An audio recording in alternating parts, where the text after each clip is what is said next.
Today I'm sharing some mindset shifts that quite literally changed my life, which might sound like I'm being a little bit dramatic, but I've really learned that you can't get anywhere in life unless you tune your mindset, to be right. You're really going to struggle to succeed in your endeavors if you're constantly tackling and fighting what's going on in here. And I find that time and time again that continues to be true for me and those around me. That idea that mindset is the one major differing factor between those who are successful and those who aren't. In whatever way means success to them, whether it's happiness or wealth or career growth or self-discovery.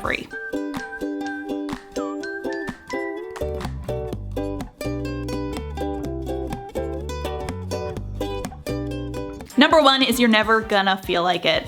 I heard Mel Robbins say these words for the first time a few years ago. I believe she was using them in reference to getting out of bed when your alarm went off, but it just stuck with me.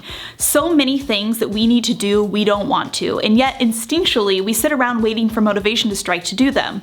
You know, the first step is always the hardest, right? Forcing yourself out of bed when the alarm goes off, doing the first few sets of that workout, or taking 5 minutes to tidy your space before bed, even though you're exhausted. But usually once you're in motion, it's a lot easier. Once you're out of bed, the extreme want to close your eyes and go back to sleep starts to fade. And once you've done a set or two of your exercises, you're kind of in the groove and the rest is easy. Once you've willed yourself from the sofa and start doing the dishes, tidying up the rest of the kitchen feels a lot easier once you're there.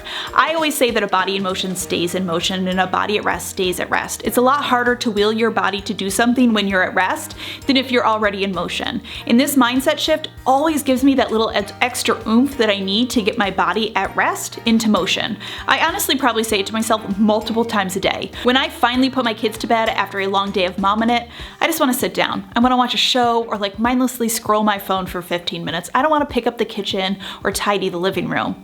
But I'm never going to feel like it. If I scroll my phone for 15 minutes or watch a show, I'm not going to be any more likely pushed to do that stuff afterwards. It's the simple push to get going and a reminder that it's not going to be any easier to do a task in 5 minutes or 5 hours or 5 days, so I might as well just do it now. Number two, free yourself from society's advice because most people have no idea what they're doing either. This is kind of the basic idea that just because someone is doing something different than you doesn't mean that the way you're doing it is wrong. I think one of the most valuable lessons that I learned starting my YouTube channel and becoming a business owner is that there isn't one road to success. And in fact, trying to recreate someone else's road exactly is almost always going to end in failure because you kind of need to forge your own path a little bit if you want to reach the summit.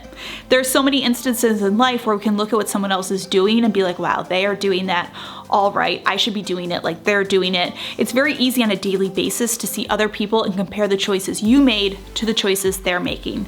And it can be very easy to look at this as black and white. One of you picked the right thing, one of you picked the wrong thing. But the truth is, it's basically just a lot of gray. In almost every case, there isn't one right way to do something. And just because someone chooses to do something and found success with it, doesn't mean the way that you're doing it is wrong, and doesn't mean you can't find a totally different way to your own success. The way I like to think about it is there are 7.8 billion people on this planet, which means there are about 7.8 billion different ways to succeed. All right, next up, exercising isn't for calories or making your body look a certain way. Never once in my entire life have I stuck to a workout routine or regimen in any way, shape, or form. And what I've come to realize is it's because I never had the right motivation. Any attempt I ever had to exercise in the past was always purely connected to looks, right? I wanted to be slimmer or look more toned or burn calories and fat. And I guess as it turns out, I'm not all that motivated to be toned or fit because I never stuck with it. But this past year I found out I was pregnant with my third baby. And that will make 3 babies in 4.5 years that my body has carried, and I was feeling it. My body was more sore, my hips hurt, my back hurt, and I really worried about how I would survive postpartum life with 3 kids 4 and under. Pregnancy and postpartum asks a lot of your body, and so does motherhood, carrying bags and car seats and clingy children and constantly bending over to pick up toys and buckle kids into seats. I knew if I was gonna do this, I had to make my body stronger. And so I started with yoga, and I eventually moved into 30 minutes of exercise every single day. My entire life, I could never stick to an exercise routine, and here I was at 20 weeks pregnant, and I was making time for it every single day, which is really a testament to there's no right time to do something.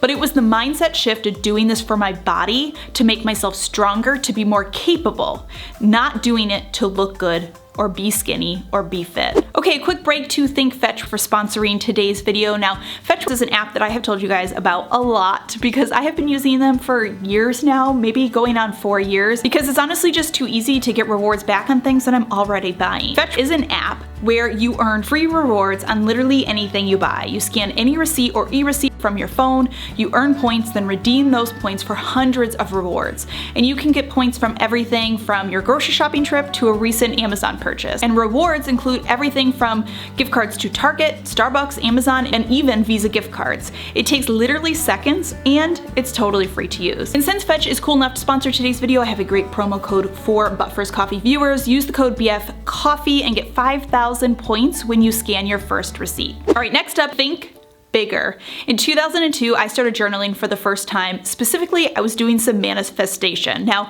I know what some of you might be thinking. You're like, manifesting? Really? Just like put it out into the universe and it'll deliver?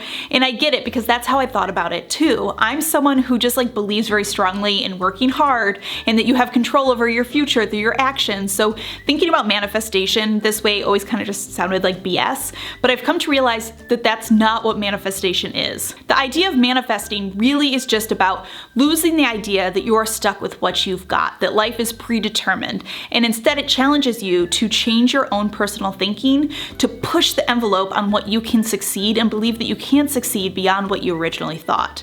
Now, I used to be someone who always set really small achievable goals for myself because I worried about setting a goal too big because I didn't want to fail. But I ultimately just learned that I was limiting myself. Over the past year or so of manifest journaling, it's really just helped me kind of hone in on the goals that are most important to me, and then that has allowed me to sort of hyper-focus and prioritize my intentions and plans. And in turn, that gives me the confidence I need to believe that these goals could be reality. No one has ever succeeded by saying that they won't succeed. Sometimes the first step to achieving your goal is just believing that you can. Next is that discipline is the #1 way to change your life. Now, just like I said before, doing something when you don't feel like doing it, discipline is sort of the same, right? Because just doing it, even when you don't feel like doing it, is true discipline. And I can tell you the one thing that has helped me change from someone who is constantly battling the feeling of overwhelm into someone who is feeling like they're in control is developing self-discipline. Long-distance runner Eliud Kipchoge once said, "Only the disciplined are free, because the ill-disciplined are a slave to their moods and their passions." The problem is discipline takes time, and as people, we naturally don't like to wait. We would like to say some people are just harder workers than us, but the truth is no one is born with self-discipline. It's a learned behavior. It requires practice to get better. And I think that that is really great to know that it's something that can be learned, because if you're feeling like you don't have discipline now, it is something you can get better at. I used to have no discipline, and I slowly worked at it until I've become somebody that I actually consider quite disciplined. So pick one thing you want to create self-discipline about and choose one task inside of that you can do in about 15 minutes a day, and then do it every single day. It is less than 15 minutes out of your day, and I know you can find 15 minutes. And when you've been sticking with it for a week or two and a day comes and you don't feel like doing it, force yourself to do it. This is what's teaching you self-discipline. A recent study found it took on average over 66 days to develop a habit, so don't give in to the temptation of giving up. And eventually, you'll find that you've developed self-discipline for this task, and that self-discipline is going to ripple into other aspects of your life. There's a Chinese proverb that says the best time to plant a tree is 20 years ago,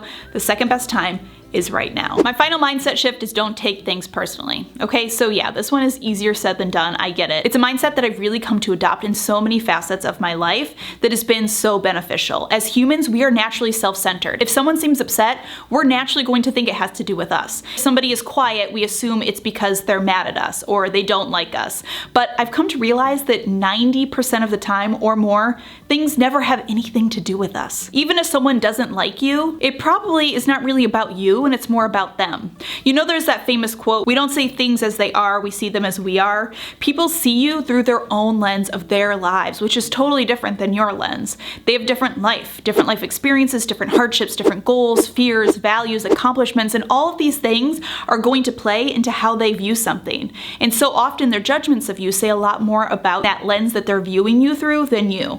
And that can be a very helpful thing to understand when processing those judgments, but it can also be really humbling to turn that lesson around and remind yourself that often the judgments you have of others say a lot more about us than it does about somebody else. When I catch myself passing judgment on someone, I pause and I ask myself, what is it and why is it that I'm thinking or saying this thing about someone? Often our judgment of someone or something is based more on ourselves, maybe something we feel weak about, or something that we fear, or something that we don't want to face. So while I think it's valid to have some people in your life whose opinions matter to you, because we don't want to just be like self-conceited and sometimes sometimes we do need someone to tell us the truth, the majority of the time, the things that people think about us say nothing about us as a person. We spend a lot of time wondering if other people like us, but we should be thinking, do I like me? Sort of thinking about things this way has really allowed me to not take everything so personally, to just sort of understand that somebody's thoughts are their own thoughts, and as long as I focus on thinking about if I'm a good person and if I like who I am as a person, if I believe that I am a good person,